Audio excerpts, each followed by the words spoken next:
Hello guys, welcome back to my YouTube channel. ഇന്നത്തെ topic എന്ന് പറയുന്നത് തൈറോയിഡുമായി ബന്ധപ്പെട്ട കാര്യങ്ങളാണ്. അപ്പോൾ നിങ്ങൾക്ക് എൻ്റെ വീഡിയോ ഇഷ്ടമാവുകയാണെങ്കിൽ ലൈക്ക് ചെയ്യുക, ഷെയർ ചെയ്യുക, സബ്സ്ക്രൈബ് ചെയ്യുക. പിന്നെ നിങ്ങളുടെ വിലയേറിയ അഭിപ്രായങ്ങൾ കമൻറ്റ് ചെയ്യാൻ മറക്കരുത്. നമുക്കിനി വീഡിയോയിലേക്ക് പോകാം.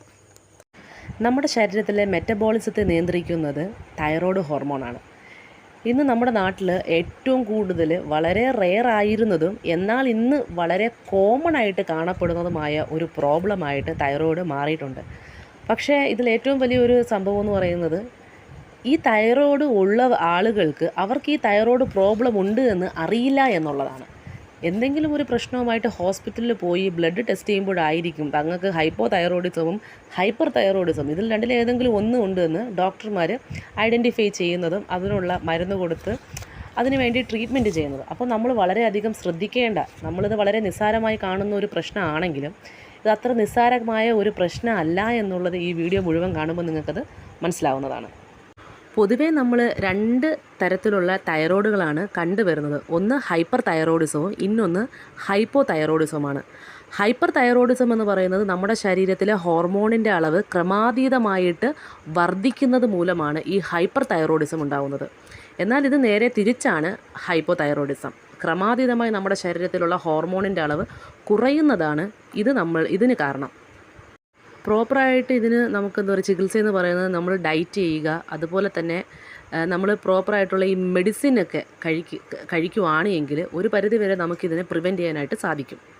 പൊതുവേ ഈ രണ്ട് തൈറോയിഡിലും കോമൺ ആയിട്ട് കണ്ടുവരുന്ന ഒരു ലക്ഷണമല്ല, ഒന്നിലധികം ലക്ഷണങ്ങളുണ്ട്.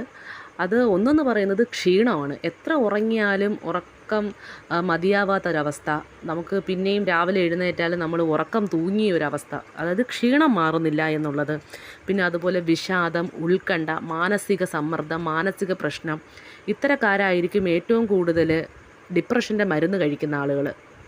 മുടി കൊഴിച്ചിൽ, സ്കിൻ പ്രോബ്ലംസ് തുടങ്ങിയവയെല്ലാം ഇതിൻ്റെ ഒരു കോമൺ ലക്ഷണമായിട്ട് കണ്ടുവരാറുണ്ട്. അടുത്ത് നമുക്ക് ഹൈപ്പോ തൈറോയിഡിസത്തിൽ മാത്രം കണ്ടുവരുന്ന ചില ലക്ഷണങ്ങൾ എന്തൊക്കെയാണെന്ന് നോക്കാം.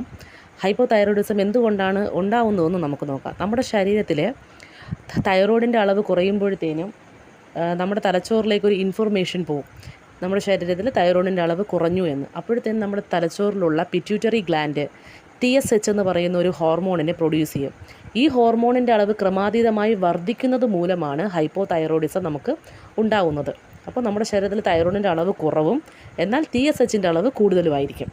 ഇതിൽ നമ്മൾ കണ്ടുവരുന്ന ഒരു ലക്ഷണങ്ങളെന്ന് പറയുന്നത് അമിതവണ്ണം, വിശപ്പില്ലായ്മ, പിന്നെ നടക്കുമ്പോഴുള്ള കിതപ്പ്, പിന്നെന്താ പറയുക, വിയർപ്പ് കുറവായിരിക്കും. ഇവർ എത്ര നടന്നാലും അല്ലെങ്കിൽ എന്തെങ്കിലും ചെയ്താലും ഇവരങ്ങനെ വിയർക്കാത്ത ആളുകളായിരിക്കും. ആർത്തവ സംബന്ധമായ പ്രശ്നങ്ങൾ ഉണ്ടാവാറുണ്ട്. ആർത്തവ സമയത്ത് ഇവർക്ക് വളരെയധികം ബ്ലഡ് കുറവായിരിക്കും. സാധാരണ ഒരു നോർമലായിട്ടിരിക്കുന്ന ഒരാൾ എങ്ങനെയാണോ പീരീഡ്സിലിരിക്കുന്നത് അത്രത്തോളം ദിവസങ്ങളൊന്നും ഇവർ എടുക്കാറില്ല. വളരെ പെട്ടെന്ന് തന്നെ ഇവർ പീരീഡ്സിൽ നിന്ന് രക്ഷപ്പെടുന്ന ആളുകളായിരിക്കും. ഇവർക്കങ്ങനെ വേദന അങ്ങനത്തെ സംഭവങ്ങളൊന്നും ഉണ്ടാവാറില്ല. എന്നാൽ ഇതിന് നേരെ വിപരീതമാണ് ഹൈപ്പർ തൈറോയിഡിസം.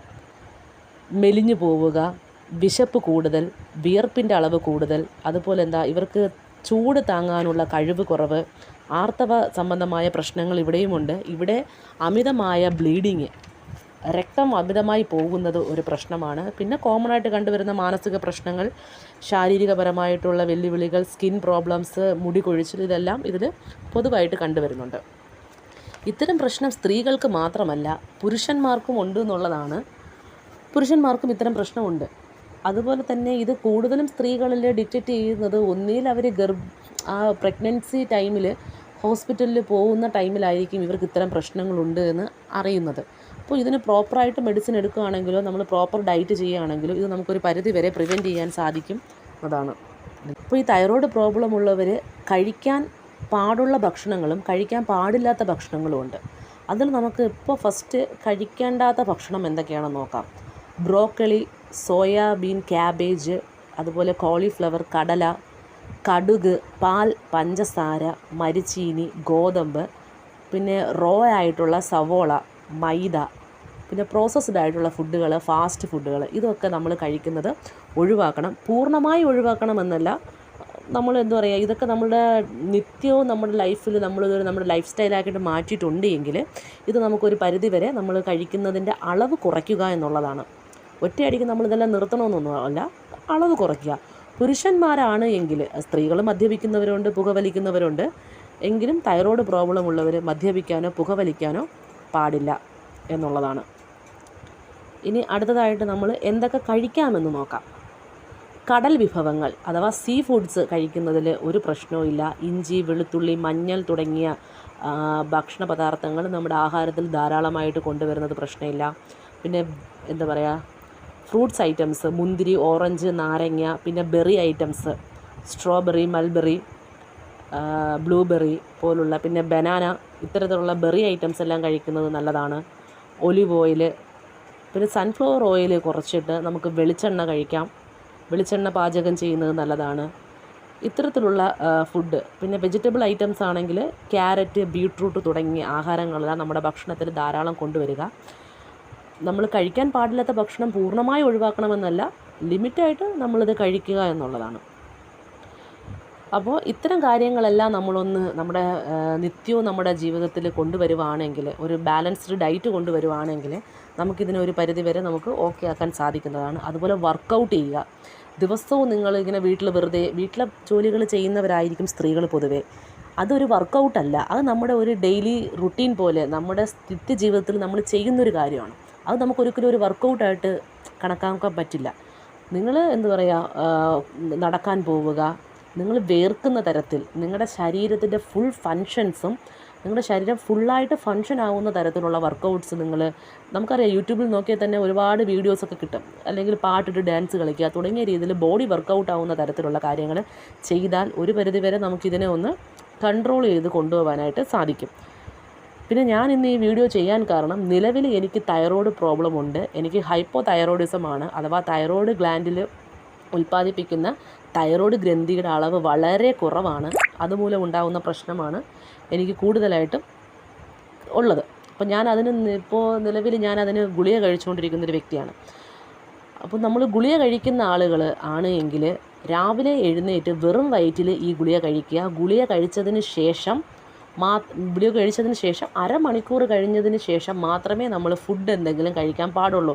ഇൻക്ലൂഡ് ചായയോ, അത് ചായ കുടിക്കാൻ പാടില്ല എന്ന് പറഞ്ഞു, പാൽ ഐറ്റംസ്, തേയിലയോ അങ്ങനെ എന്തെങ്കിലും കുടിക്കുന്ന ആളുകളാണെങ്കിലും അരമണിക്കൂർ കഴിഞ്ഞിട്ട് മാത്രമേ നമ്മൾ ഫുഡ് കഴിക്കാനായിട്ട് ശ്രമിക്കാവൂ. ചില ആളുകൾക്ക് തൈറോയ്ഡ് പ്രോബ്ലം മാറി എന്ന് തോന്നുമ്പോൾ നമ്മൾ സ്വയം ഡോക്ടറായിട്ട് ഈ മരുന്ന് നിർത്തുന്ന ഒരു സാഹചര്യമുണ്ട്. ഞാൻ അങ്ങനെ ചെയ്തിട്ടുണ്ട്, അതുകൊണ്ടാണ് പറയുന്നത്. അപ്പോൾ അങ്ങനെ നിർത്തുന്നത് മൂലം നമുക്കിത് വളരെ വലിയ മാനസിക പ്രശ്നങ്ങൾ തുടങ്ങിയ തരത്തിലുള്ള പ്രോബ്ലംസ് നമുക്കുണ്ടാകാനുള്ള സാധ്യതയുണ്ട്. അതുകൊണ്ട് തന്നെ ഒരു ഡോക്ടറിൻ്റെ പ്രിസ്ക്രിപ്ഷനോടുകൂടി വേണം നിങ്ങൾ, അതായത് ടെസ്റ്റ് നടത്തി നിങ്ങൾക്ക് തൈറോയ്ഡാണ്, ഏത് തരത്തിലുള്ള തൈറോയ്ഡാണെന്ന് കണ്ടെത്തുക, അതിൻ്റെ മരുന്നുകൾ നിങ്ങൾ വാങ്ങി കഴിക്കുക. കഴിച്ചതിന് ശേഷം ഡോക്ടറിൻ്റെ പ്രിസ്ക്രിപ്ഷനോടുകൂടി, ഡോക്ടർ പറയുമ്പോൾ നിങ്ങൾക്ക് ആ മരുന്ന് നിർത്താവുന്നതാണ്. അതുകൊണ്ട് നിങ്ങൾ സ്വയം ചികിത്സ ചെയ്ത് അപകടം വരുത്തി വയ്ക്കാതെ ഇത് നിങ്ങൾ സീരിയസ് ആയിട്ട് തന്നെ എടുക്കണം. ഇത് വേറൊരു രീതിയിലും കൊണ്ടുപോകും, നമ്മളെ ഗോയിറ്റർ എന്ന് പറയുന്ന ഒരു പ്രോബ്ലത്തിലേക്ക് കൊണ്ടുപോകും. കഴുത്തിൽ വളരെ രീതിയിലുള്ള ഒരു മുഴ പോലെ കൊണ്ടുവരും. അത് ക്യാൻസറിലേക്ക് കൊണ്ടുപോകുന്നതുകൊണ്ട് അല്ലാത്ത സംഭവങ്ങളൊക്കെ ഉണ്ട്. അപ്പോൾ അതൊക്കെ നിങ്ങളൊന്ന് മനസ്സിലാക്കി ഇതിനെ നിങ്ങൾ സീരിയസ് ആയിട്ട് എടുക്കുക. എൻ്റെ വീഡിയോ നിങ്ങൾ ഇത്രയും നേരം കണ്ടതിന് എല്ലാവർക്കും നന്ദി. എൻ്റെ വീഡിയോസ് ഇഷ്ടമാവുകയാണെങ്കിൽ നിങ്ങളൊന്ന് സബ്സ്ക്രൈബ് ചെയ്യുക, അതുപോലെ ലൈക്ക് ചെയ്യുക, ഷെയർ ചെയ്യുക, കമൻറ്റ് ചെയ്യുക. Thank you for watching my video.